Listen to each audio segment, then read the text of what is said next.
Bonjour à tous. Alors, à défaut de se voir en tour de plaine ou en visite comme on avait prévu, je vous rappelle qu'on avait un programme pour le printemps entre le département du 18 et du 36. Alors, à défaut, je vous propose une petite vidéo pour visiter l'essai variétal de blé tendre qui a été mis en place par Accès Réal Bio chez un adhérent du Gap du Cher.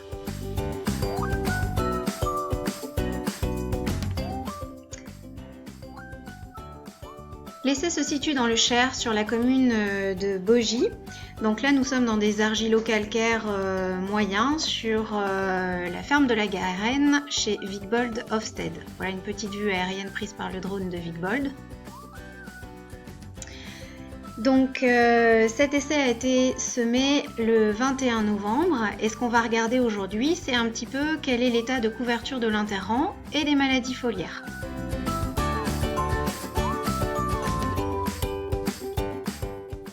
Cet essai semé en micro-parcelles comporte 21 variétés au total, dont 2 de blé dur et 1 de blé biscuitier. On est sur un précédent févrole, labouré, et un reliquat sorti hiver de 36 unités. Il n'y a eu aucun apport de fertilisant de réalisé sur la parcelle.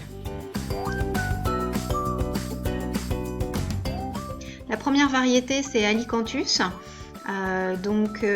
Qui a un port de feuilles semi-couvrant et qui est marqué par la rouille jaune pour cette année. Bon, ça reste sur les vieilles feuilles, mais tout de même, il faudra être vigilant.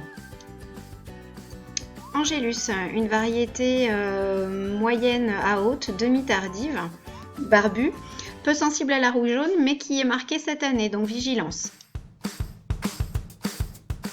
Apache, une variété plutôt courte, résistante à la rouille jaune, mais assez sensible aux autres maladies, dont la septo et le pied inverse.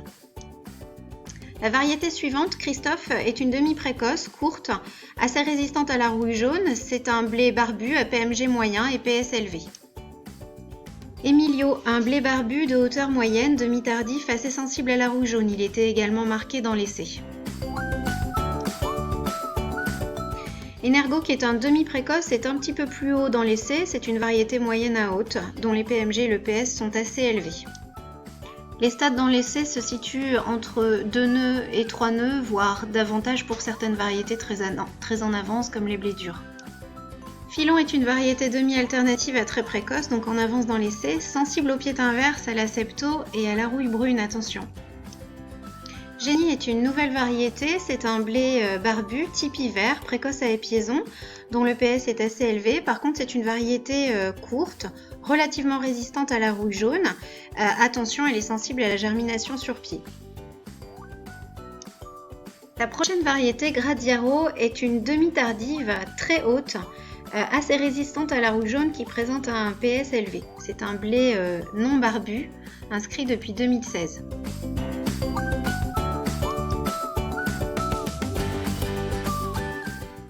Hanswin est un blé inscrit en Suisse depuis 2013, c'est un blé non barbu, peu sensible à la rouille jaune qui présente un très gros PS. On remarque ici son port semi-dressé.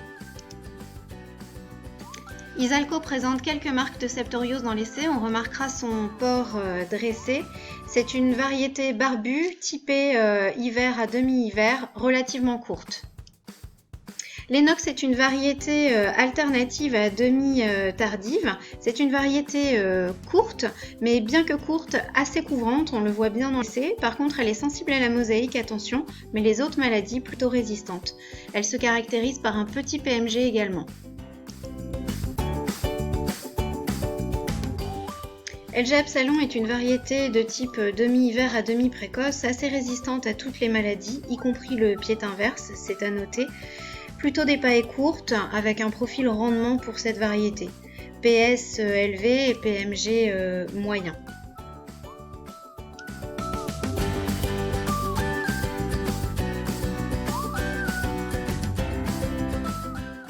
Numérique est un blé barbu qui répond au marché spécifique de la biscuiterie.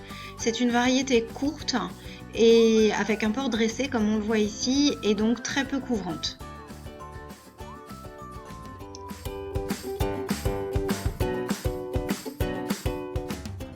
Renan est la plus vieille variété, c'est aussi le témoin de cet essai, c'est une variété de hauteur moyenne.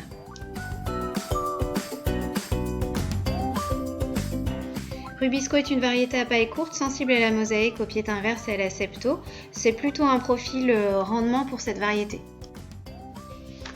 Tangri est l'une des variétés les plus hautes de cet essai, résistant à la rouge jaune, tardif à l'épiaison, avec un profil protéine pour celle-ci. Togano est une variété alternative barbue, d'auteur moyenne à assez haute, assez sensible à la rouille jaune et à la septo. C'est un profil protéine typiquement. Wiwa est une variété tardive de hauteur moyenne, assez résistant à la rouille jaune, avec un profil protéine. On voit ici que son port est semi-dressé. Enfin, on se dirige vers les blés durs, donc deux variétés envergure et sur mesure. Donc des pailles assez courtes, ce sont tous deux profils demi-tardifs. Des gros PMG pour ces deux variétés également. On peut noter que entre envergure et sur mesure, on a un pouvoir légèrement plus courant pour la deuxième variété sur mesure. Ce sont des blés qui sont naturellement plus en avance. À ce stade, ce qu'il est intéressant de faire, c'est de faire des notations de couverture comme je vous ai dit au début de la vidéo. Donc on a une petite grille de notation faite par l'ITAB qui nous permet de déterminer si on est plutôt à 30%, 40% ou 50% de couverture à ce stade, parce que rapidement on va passer à 70%, 80% de couverture jusqu'à 100% pour certaines variétés. Les deux variétés qui présentent le plus de couverture dans l'essai actuellement, c'est Angelus et Lennox. Et celles qui sont les moins couvrantes à l'heure actuelle, ce sont les deux variétés de blé dur, Wiwa, Numérique, Isalco et Answin.